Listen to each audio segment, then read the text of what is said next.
Jangan lupa subscribe YouTube channel Metro TV News dan nyalakan notifikasi.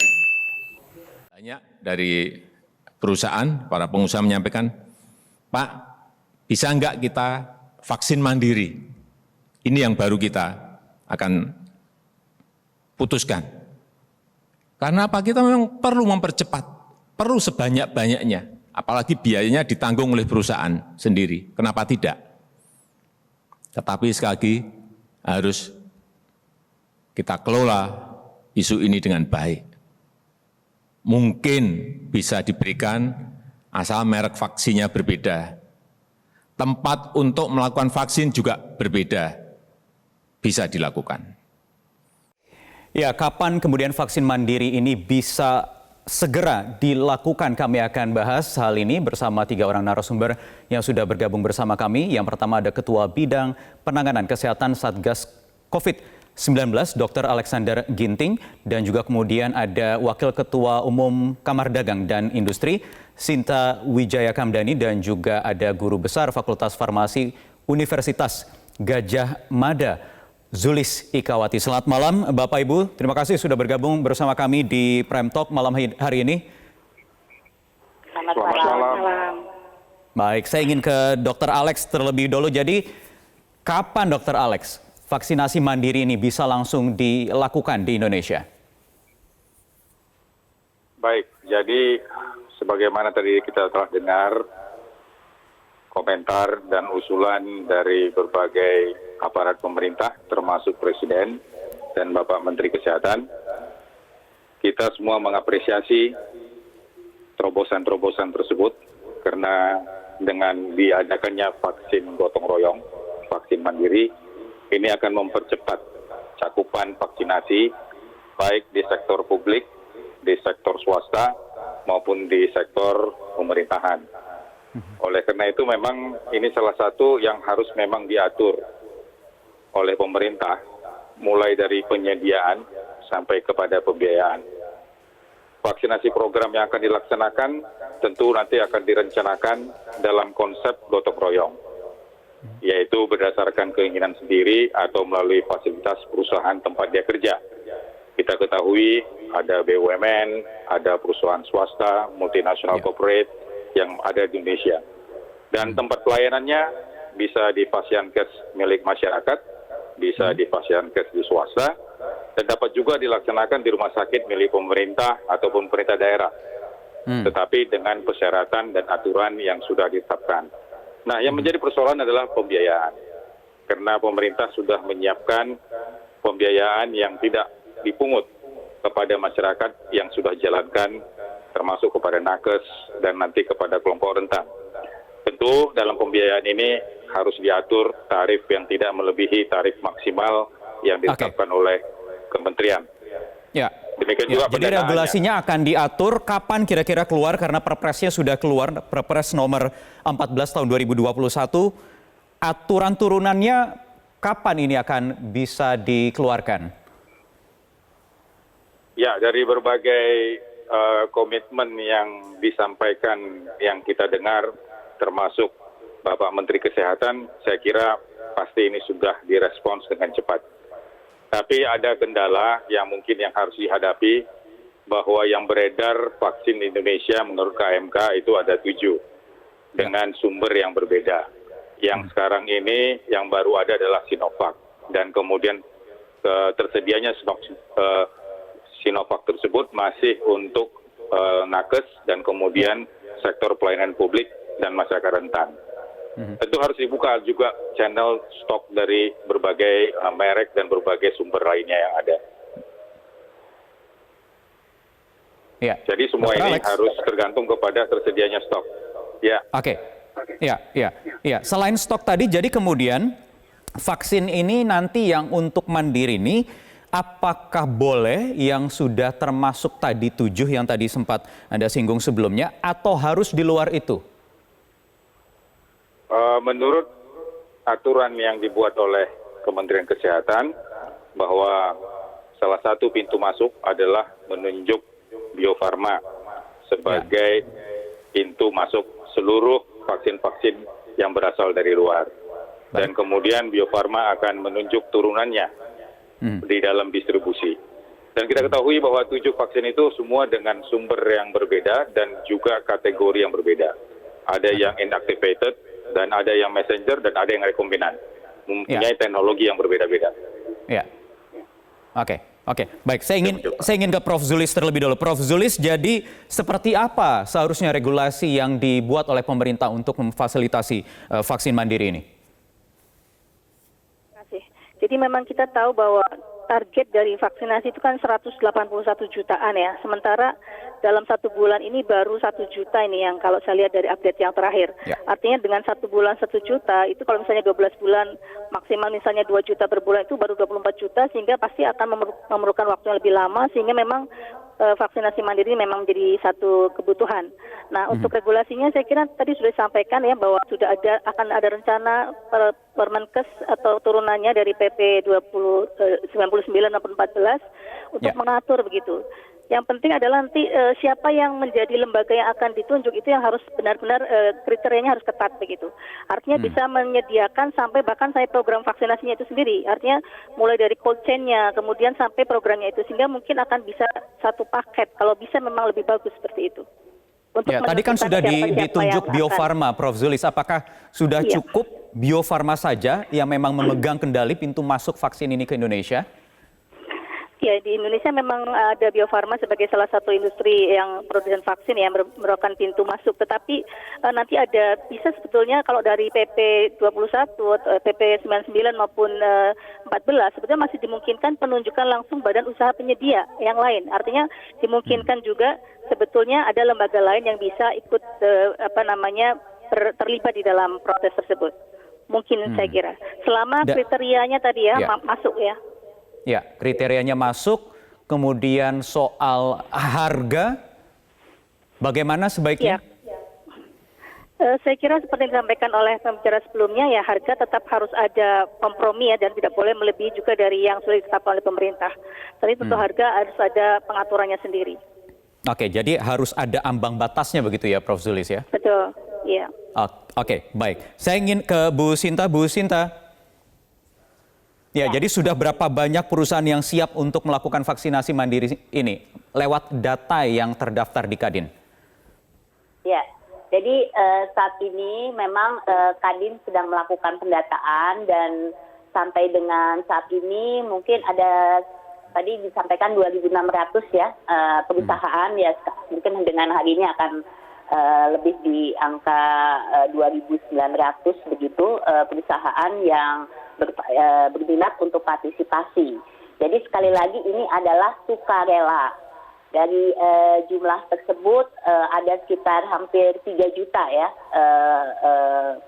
yang nantinya diharapkan bisa divaksinasi per saat ini. Tentu saja target yang diharapkan nantinya itu kita bisa mencapai sampai 20 jutaan. Plus mungkin dengan keluarga karyawan bisa sampai total mungkin sekitar 30 juta ya yang ditargetkan. Oke. Jadi tidak hanya karyawannya tetapi juga keluarganya di cover ya? Iya. Jadi memang ini kali lagi ini kan sukarela ya. Jadi dengan kata lain itu tergantung dari perusahaannya. Apakah pertama dia mau ikut partisipasi, dan kemudian apakah mau juga membeli untuk karyawannya saja atau juga untuk keluarga karyawan, dan itu dibuka. Jadi itu nantinya tergantung daripada perusahaan masing-masing. Dan tadi memang seperti dikatakan itu perusahaan itu semua jadi swasta, dari swasta nasional, ada PMDN, PMA, UMKM pun ada yang berminat. Jadi baik sektor formal maupun non formal juga di sana sudah ada ya?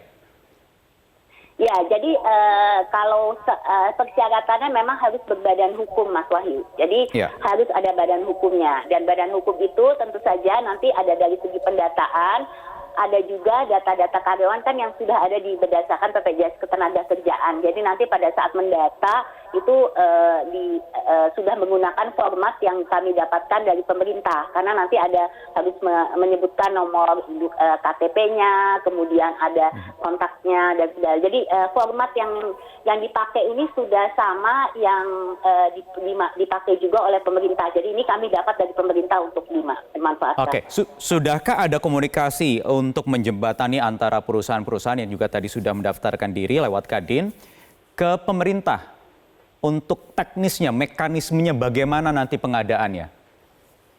Ya, jadi Mas Wahyu, untuk mekanisme dan pelaksanaan itu kami menunggu aturan dari Kemenkes. Jadi tadi sudah disampaikan ya oleh sebelumnya bahwa ini aturannya untuk yang kami tunggu. Jadi tugas Kadin ini hanya mendata. Jadi mendata perusahaan yang berminat dan kemudian jumlah karyawannya, ya, dan data dari segi karyawannya. Tapi nanti pelaksanaannya itu kami harus menunggu aturan main dari pemerintah. Oke, baik. Sambil menunggu aturan mainnya, saya ingin tanyakan lagi ke Dr. Alex. Jadi nanti apakah vaksin mandiri ini hanya bisa difasilitasi lewat perusahaan untuk karyawannya dan juga keluarganya, atau benar-benar bisa mandiri? Masyarakat umum siapapun bisa mengaksesnya ke vaskes-vaskes yang tadi juga Anda sudah sebutkan. Termasuk mungkinkah nanti rumah sakit swasta? Dijawab sesaat lagi usai jeda, Dr. Alex dan juga Prof. Zulis serta Bu Sinta di Prime Talk.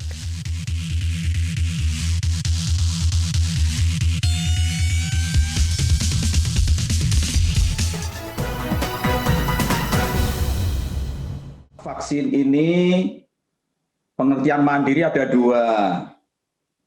Pertama itu mandiri yang di bawah korporasi, yang artinya sebetulnya mereka tidak gratis juga karena nanti akan ditanggung oleh korporasi.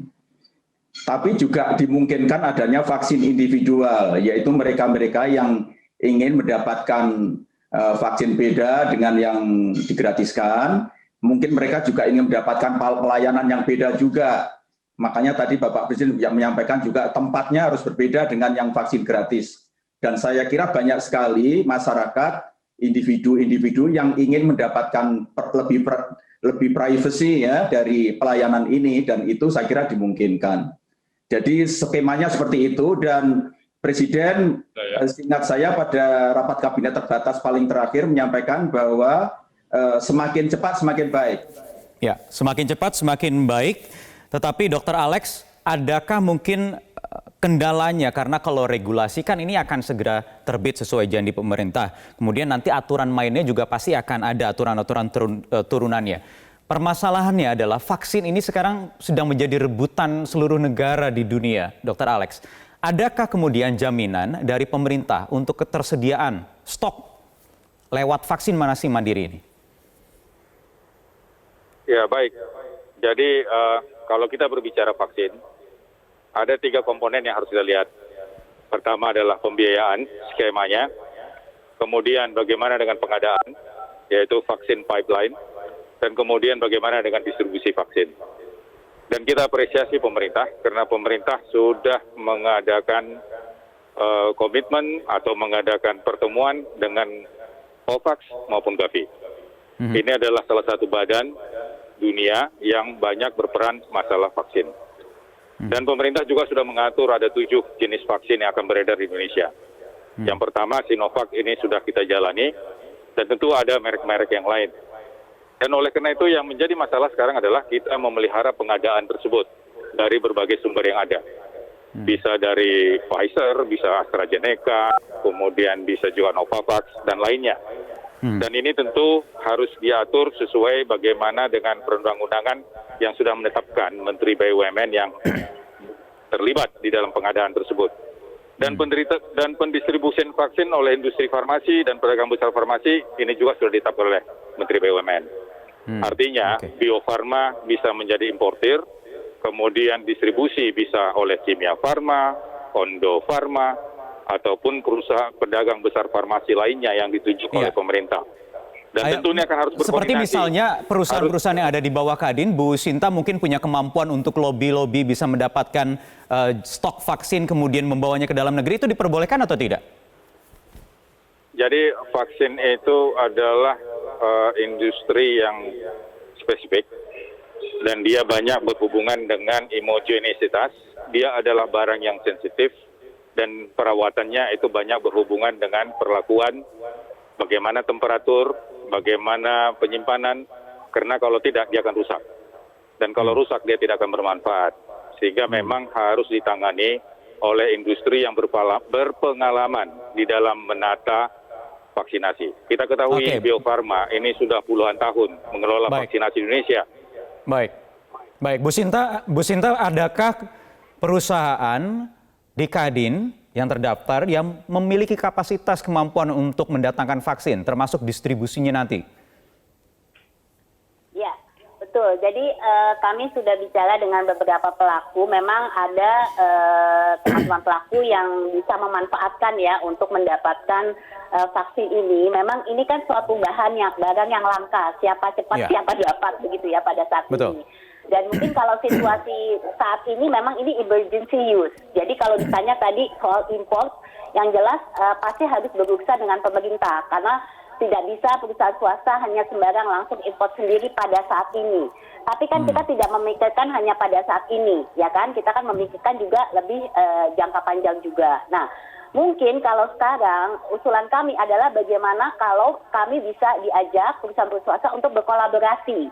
Jadi mulai dari penyediaan vaksinnya, misalnya perusahaan swasta bisa melakukan suatu bisa mendapatkan ya penyediaan, jadi ada vaksin yang bisa didapatkan, itu mungkin harus kerjasama dengan pemerintah, baik itu Bio Farma ataukah minta langsung untuk import sebagai importernya gitu. Jadi mungkin perusahaan swasta pada saat ini mungkin belum bisa import langsung sendiri, tapi langsung nanti bisa kerjasama gitu dengan importer yang ditetapkan oleh pemerintah. Tapi dari segi distribusi dan logistik itu sebenarnya perusahaan swasta farmasi itu juga sudah ada yang mampu gitu. Jadi mereka sudah memiliki cold chain karena distribusi logistik ini tidak mudah.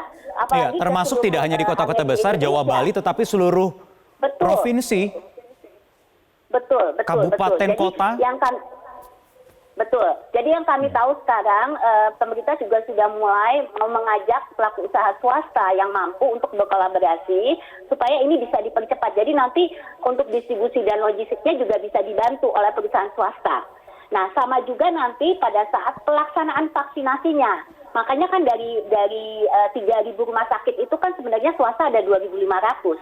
Ya kan di Indonesia yang nantinya juga bisa membantu untuk pelaksanaan vaksinasi. Jadi dari seluruh jaringan supply-nya dari awal penyediaan sampai nanti distribusi logistik dan nantinya pada saat vaksinasinya sendiri itu sebenarnya swasta bisa saja dilibatkan, tapi koordinasi tetap harus di tangan pemerintah. Karena tadi seperti disampaikan oleh Dr. Alex, ini sangat penting ya dari segi verifikasi data, tidak ada tumpang tindih, kemudian nanti ada yang divaksin 2 kali. Jadi ini semua memang harus dengan koordinasi pemerintah, tapi swasta sudah siap untuk berpartisipasi. Baik. Prof. Zulis, kolaborasi inikah poin yang juga harus diakomodir, diatur dalam regulasi nanti antara swasta dan juga pemerintah?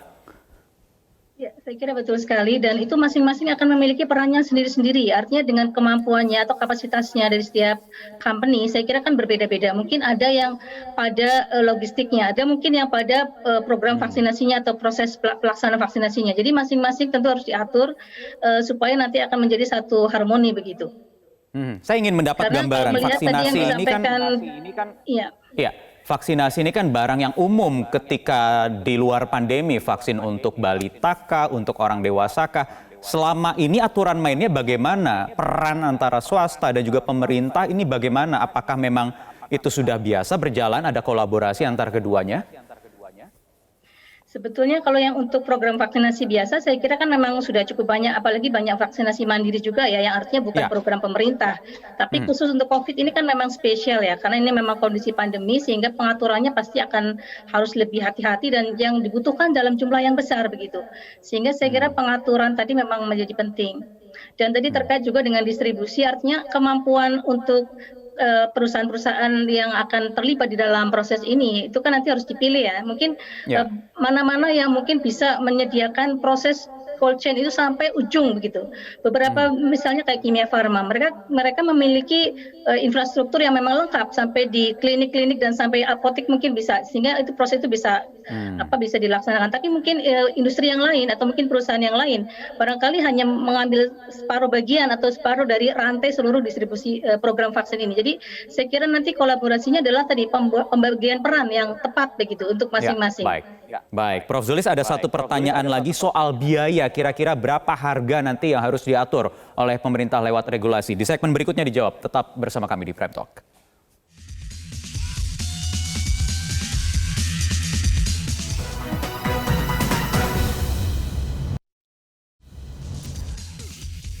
Baik, kembali di Prime Talk, kita lanjutkan lagi perbincangan. Saya ingin ke Prof. Zulis. Prof. Zulis, yang paling ditunggu-tunggu setiap hari adalah soal vaksin mandiri ini.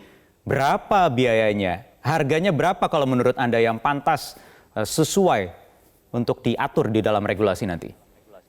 Baik. Tentu kita harus mempertimbangkan ini sumber dari vaksinnya dari mana, karena kan setiap harga dari beda sumber mungkin akan beda harga ya, beda platformnya juga. Tapi paling tidak kalau suatu produk impor dalam hal ini vaksin, maka kita harus mempertimbangkan harga produknya itu sendiri, kemudian freight cost-nya, terminal handling-nya, cost-nya, biaya masuknya, insurance ya, incurring dan tracking-nya, kemudian quality QC-nya, operational cost-nya juga, administrasi, beban bunga dan sebagainya. Artinya tentu sudah akan ada yang menghitung begitu ya. Cuman kalau diancer-ancer kemarin kalau saya dengar mungkin pernah disebutkan oleh dari Bio Farma untuk Sinovac misalnya katanya sekitar 200-an begitu. Tapi ada yang mengusulkan bisa 100 aja begitu karena harga WHO begitu. Jadi saya kira untuk harga memang masih perlu dihitung betul ya supaya nggak rugi juga gitu. Tapi paling tidak komponen harga tadi memang harus diperhatikan semuanya. Begitu, sebenarnya apa yang membedakan klasifikasi harga ini antar merek, antar brand ini, antara Sinovac, Sinopharm, Novavax, Pfizer, AstraZeneca? Saya kira kalau harganya lebih ke produk tadi ya. Jadi harga memang dengan beda platform tentu mungkin biaya produksinya akan berbeda. Itu bisa menentukan.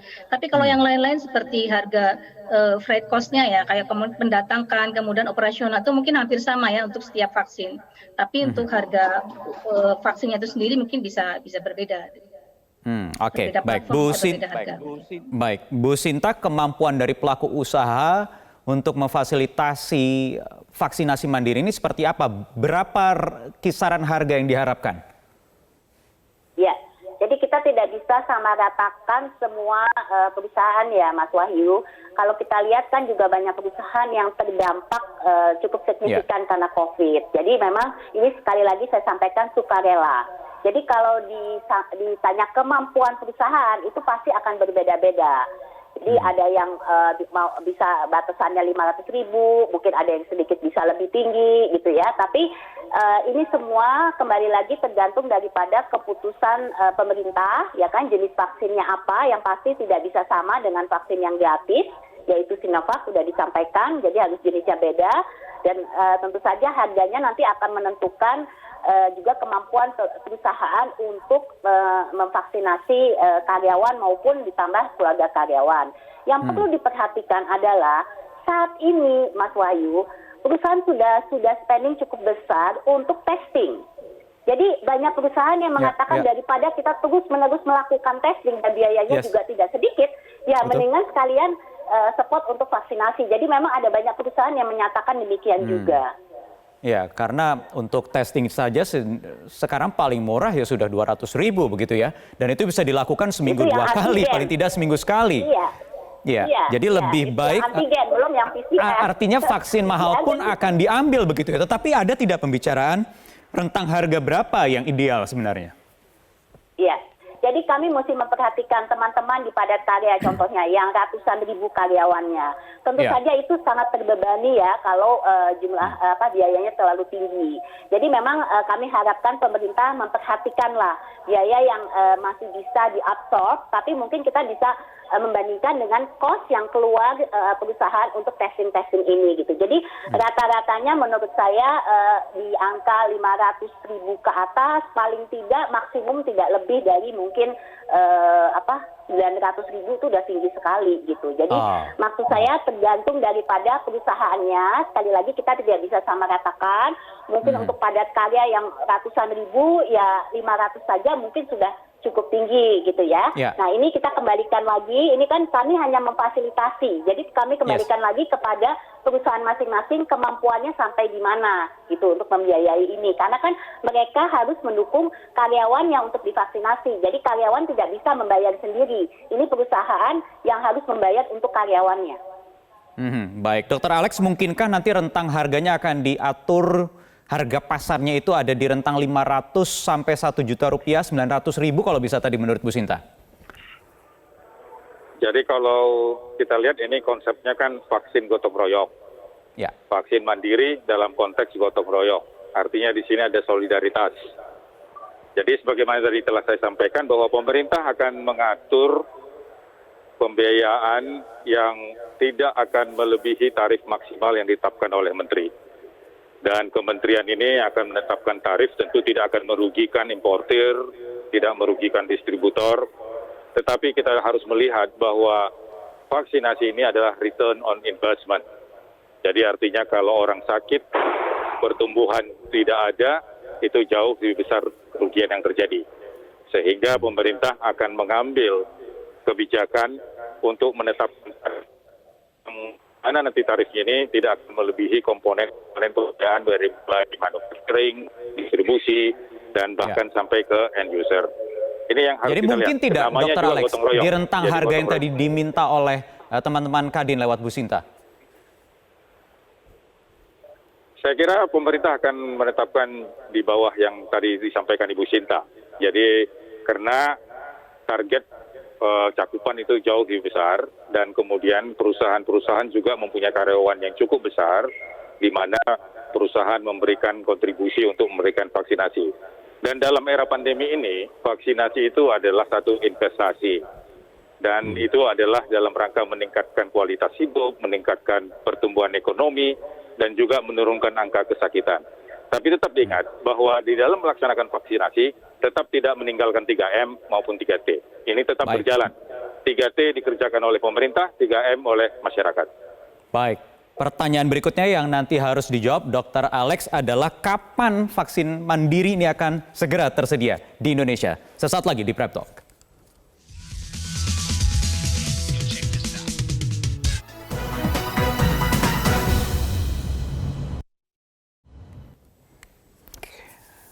Ya, baik, kembali di Prime Talk. Jadi Dr. Alex, karena ini semua ingin cepat-cepat selamat dari pandemi ini, kapan vaksin mandiri ini bisa segera tersedia di Indonesia? Kita berharap as soon as possible, segera mungkin. Tapi persoalannya yang kita lihat adalah stok. Stok itu ada di luar negara kita. Tapi kita apresiasi bahwa Menteri BUMN, Menteri Kesehatan, dan Menteri Luar Negeri sudah melakukan negosiasi yang luar biasa kepada Gavi dan COVAX untuk pengadaan tersebut.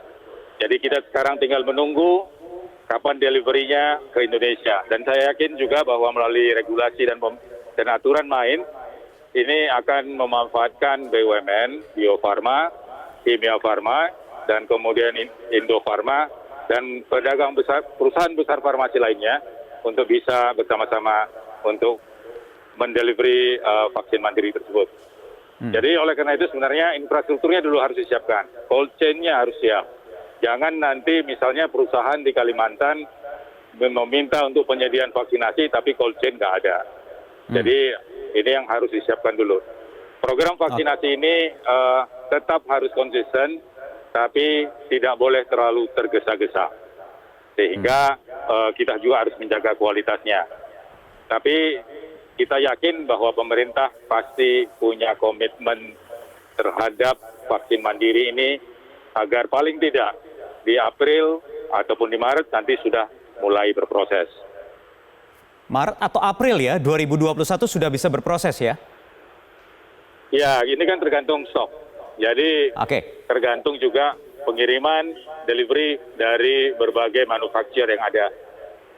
Baik, Prof. Zulis, idealkah Maret atau April atau harusnya bisa lebih cepat lagi atau bagaimana Prof. Zulis kalau menurut Anda? Ya, selain masalah stok, saya kira juga tetap regulasi terkait dengan izin ya dari Badan POM, saya kira juga tetap harus dilakukan. Artinya vaksin-vaksin yang akan masuk ke Indonesia tentunya juga harus melalui proses evaluasi dan untuk mendapatkan EUA. Dan itu saya kira mungkin juga membutuhkan waktu, tapi saya kira mungkin Maret, April masih mungkin ya. Artinya selain stoknya tadi sedang dikejar oleh mungkin para yang akan mengimpor ya, tapi proses untuk di Badan POM tentu juga sudah harus segera diproses supaya nanti bisa lebih cepat untuk bisa mendapatkan emergency use authorization-nya. Ya, semua tetap harus lewat Badan POM ya, walaupun sudah dapat approval dan digunakan di negara lain begitu ya? Betul. Ya, di Indonesia tetap lewat Badan POM untuk mendapatkan EUA. Baik, Bu Sinta, pengendalian COVID-19 ini tentu sangat penting untuk pemulihan ekonomi nasional, jadi sudah pantaskah menurut Anda Maret, April itu memang waktu ideal atau ingin lebih cepat lagi? Februari ini pertengahan pas tanggal 15 Februari. Mas Wahyu, kalau ditanya pelaku lebih cepat lebih baik. Tentu saja kalau bisa besok pun kita mau gitu ya. Jadi kalau ditanya timing kita butuh secepat mungkin. Tapi paling tidak apa yang bisa dilakukan saat ini adalah kami melakukan pendataan terlebih dahulu. Jadi supaya nanti pada saat prosesnya bisa berjalan datanya udah siap gitu. Jadi tinggal nunggu mekanismenya dari pemerintah, kemudian pengadaannya. Dan ini bisa langsung roll out-nya bisa lebih cepat. Jadi persiapan-persiapan ini sebaiknya juga yang bisa kita lakukan sekarang, ya kenapa tidak kita lakukan sekarang dulu gitu ya. Dan kami juga mau menyampaikan bahwa sekali lagi banyak perusahaan yang mungkin tidak ada kemampuan. Jadi kami mohon bahwa perusahaan-perusahaan ini juga diperhatikan, ya kan? Yang sekarang seperti di sektor pariwisata saat ini mereka benar-benar butuh, kalau nggak ini nggak bisa bergulir. Jadi mereka juga adalah frontliners, makanya kami dukung mereka untuk mendapatkan juga vaksinasi gratis cuma-cuma karena mereka udah sangat terpuruk. Jadi kalau mereka tidak terbantu, mereka juga nggak bisa bergulir gitu. Jadi memang paralel ada ya antara vaksinasi yang gratis dan mandiri ya. Ya, betul. Jadi ini saya rasa kecepatan dan ketepatan ini sangat penting dan kami sekali lagi menyampaikan bahwa dari pihak swasta kami siap untuk mendukung pemerintah, baik itu dari seluruh ya, dari mulai penyediaannya sampai dengan nanti vaksinasinya. Jadi kami menunggu sekarang aturannya dan apapun yang bisa kami lakukan tentu saja kami mau berpartisipasi supaya segera kita bisa cepat mengendalikan pandemi ini dan bisa menormalisasi ekonomi. Baik, terima kasih Bu Sinta, Prof. Zulis, Dr. Alex, terima kasih sudah bergabung di Prime Talk. Kita harapkan yang tercepat regulasi ini segera bisa diterbitkan oleh pemerintah lewat Kementerian Kesehatan. Terima kasih sudah bergabung bersama kami di Prime Talk malam hari ini. Pemirsa, demikian informasi dan juga perbincangan kami di Prime Talk. Saya Wahyu Wiwoho pamit undur diri. Terima kasih, selamat malam. Sampai jumpa.